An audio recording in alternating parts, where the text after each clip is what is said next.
Oi gente, tudo bem com vocês? Bem-vindos a mais um vídeo aqui no canal. E hoje eu vou ensinar a você, não vou ensinar não, eu vou colocar na tua cabeça de uma vez por todas que você não tem que ficar perguntando tudo, você tem que o quê? Como diz Bruno, lembra de Bruno? Quem lembra de Bruno aqui? Bruno é sem vergonha, não grava mais com a gente. E tá correndo pela cidade com essa careca que parece pirulito de terrorista. Você tem que aceitar no seu coração que Jesus Cristo é o Senhor, assim como no inglês. Você tem que aceitar que é isso e ponto final. Então eu vou falar aqui de algumas perguntinhas que nós devemos parar de perguntar para os professores ou se perguntar, porque isso acaba atrapalhando um pouco, sabe, o aprendizado. Vamos lá.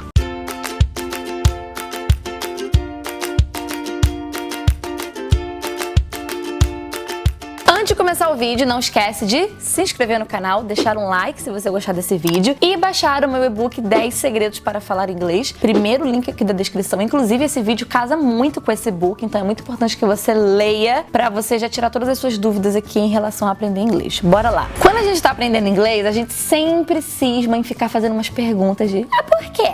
Por quê? Igual aquela criança tá aprendendo o que é a vida. Mas por quê? Mas por quê? Porque sim, Zequinha! Claro que eu não tô dizendo que você tem que parar de fazer perguntas. Não, perguntas são importantes e você deve continuar fazendo. Porém, tem algumas perguntas específicas que não levam a lugar nenhum. Então, se a gente parar de ficar se perguntando sobre isso, a gente simplesmente vai embora e aprende um pouco mais rápido, sabe? Porque às vezes a gente se preocupa com os detalhes que simplesmente não vão ajudar a gente, tá? Primeira pergunta é, Cíntia, por que os americanos vão juntando as palavras uma na outra? Aí eu pergunto para você, meu caro amigo, a gente não faz isso também?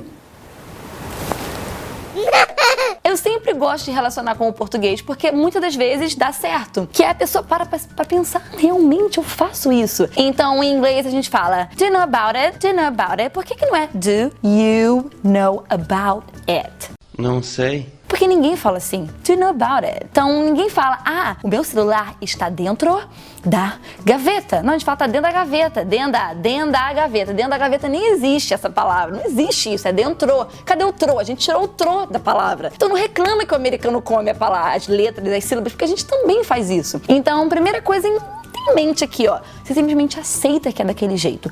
Comeu uma letra, você repete, você simplesmente repete e segue a vida, entendeu? Vai atrás que vai dar tudo certo. Segunda pergunta que meus alunos me fazem muito e as pessoas na internet, né, de maneira geral, porque todo mundo virou meu aluno já, fazem muito, que é a seguinte, Cíntia, por que em inglês é assim se em português não é assim? Então, são duas línguas completamente diferentes e elas têm estruturas completamente diferentes, sons completamente diferentes, então você não pode sempre querer comparar uma língua com a outra, porque nem sempre vai dar certo. E quando você não consegue comparar, dá um tilt na sua cabeça, porque você fica, meu Deus, qual é a referência que eu vou ter? Não precisa ter nenhuma referência, sua referência é o inglês. Ponto final, você vai aprender a partir dali. Então, por exemplo, em português nós falamos, eu gosto de chocolate. Mas em inglês não tem esse D na estrutura. I like chocolate. I like chocolate. Chocolate? Chocolate? Did you say chocolate? Yes, sir! E o que muita gente faz quando ainda não sabe essa estrutura é fazer I like of chocolate. Porém, no inglês não vai funcionar sempre igual no português, como nesse exemplo, por exemplo. Como no próximo exemplo, em português falamos quantos anos você tem? Aí a gente passa pro inglês. How old are you? Are you não é how old do you have? Porque é tem. Quando você tem, não, mas a estrutura não é igual. Assim como eu tenho 5 anos. Nossa, 5 anos diminui muito minha idade. Que muita gente acaba traduzindo para I have 5 years old. Mas não, I am. Cíntia, por que am? I am não é eu sou 5 anos. Não, traduza. Já temos esse vídeo aqui no canal que eu vou deixar linkado aqui pra vocês. A estrutura nem sempre vai ser igual. Muitas vezes é igual? Sim, mas nem sempre, lembra disso. Essa próxima aqui é clássica. Todas elas são muito clássicas, mas essa é assim, campeã, que é Cíntia. Como eu vou saber diferenciar essas palavras? Por exemplo, no inglês temos muitas palavras homófonas. Elas têm sons parecidos, porém grafias diferentes e significados diferentes. Um exemplo, to and to. Pois é, a pronúncia é a mesma em todas, porém um é to, número 2, o outro é to, também, e o outro é to, para. Qual é a diferença? O contexto. Contexto.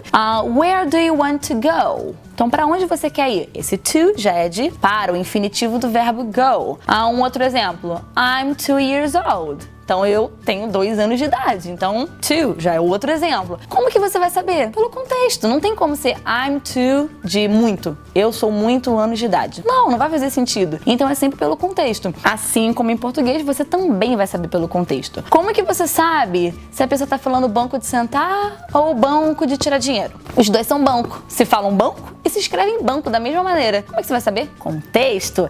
Eu fui no banco sacar dinheiro. A gente sabe que não é o banco de sentar, porque o banco de sentar não tira dinheiro. Entende? Então é basicamente contexto. E eu vejo que às vezes vocês ficam muito encucados com isso do inglês. Meu Deus, é o fim do mundo, as palavras são iguais, o que eu vou fazer? Pensa no português, manga e manga. Meu Deus, imagina isso pra uma pessoa que não fala português. Mas rapaz, tá chupando uma manguinha, bicho? Não tô lavando o rosto, tá vendo que sai protetor. É a mesma coisa, manga da camisa ou manga de comer. São coisas muito diferentes, então acho que você vai saber quando você ouvir. É a mesma coisa com os exemplos match. Match pode ser fósforo, match pode ser uma partida de futebol, soccer match, ou match pode ser combinar. Como que eu vou saber quando que é cada um? Pelo contexto, novamente. Então, para um pouco de se preocupar com as pequenas palavrinhas e veja o contexto. Você entendeu a mensagem? Isso que é o importante. Depois você vai entrando em mais detalhes e conhecendo um pouco mais cada palavra. Uma outra pergunta também muito feita por vocês e pelos meus alunos é: Cíntia, qual a diferença? Então, às vezes eu tô conversando com um aluno e eu falo assim: Did you see that movie? Yes, that was amazing, fantastic, yes. Yeah, but I'm not a big fan of romantic films. Aí pronto, buga a cabeça da pessoa. Cíntia, você acabou de falar movie, agora você falou film. Qual é a diferença? Tem diferença. A diferença maior é que um é britânico e o outro é americano, porém um usa do outro. Tem diferença? Não, mas tem que ter uma diferença. Pelo amor de Deus, eu vou te matar se você não falar qual é a diferença. Tem gente que fica nervosa. Em português, você sabe qual é a diferença entre pular e saltar? Tá, se você sabe muito de português, sua opinião não é bem-vinda.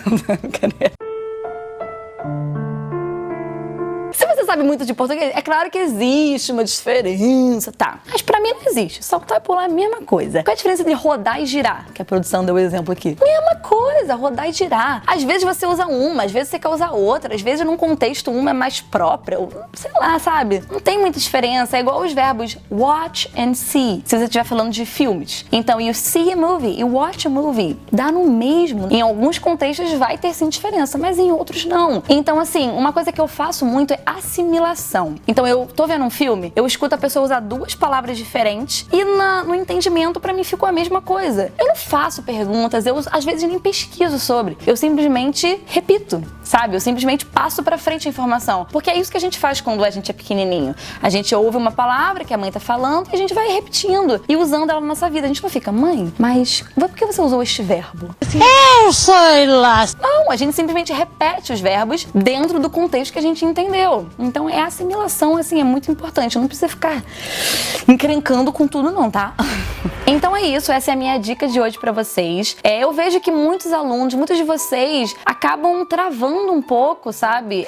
O aprendizado por conta de perguntas que, sabe? Porque simples assim. Prossiga, assimila a informação e reproduza. Principalmente se você tiver um professor, ele vai te corrigir se tiver alguma coisa errada, ele vai falar: não, essa palavra não usa pra isso e tal. Mas às vezes eu acho que você ficar se preocupando demais com muito significado de uma palavra, a gente não faz isso em português, sabe? Então, por que em inglês? Às vezes a gente usa uma palavra, né, que a gente acha que é isso em português, mas não é, e a gente vai aprendendo com o tempo, é isso mesmo. Acho que o mais importante de tudo pra quem tá começando é passar a informação e entender a informação. Isso é o mais importante de tudo. Claro que existem exceções pra quem é professor, pra quem, enfim. Aí sim você estuda um pouquinho mais, mas eu acho que de início é compreender e passar a mensagem, tá?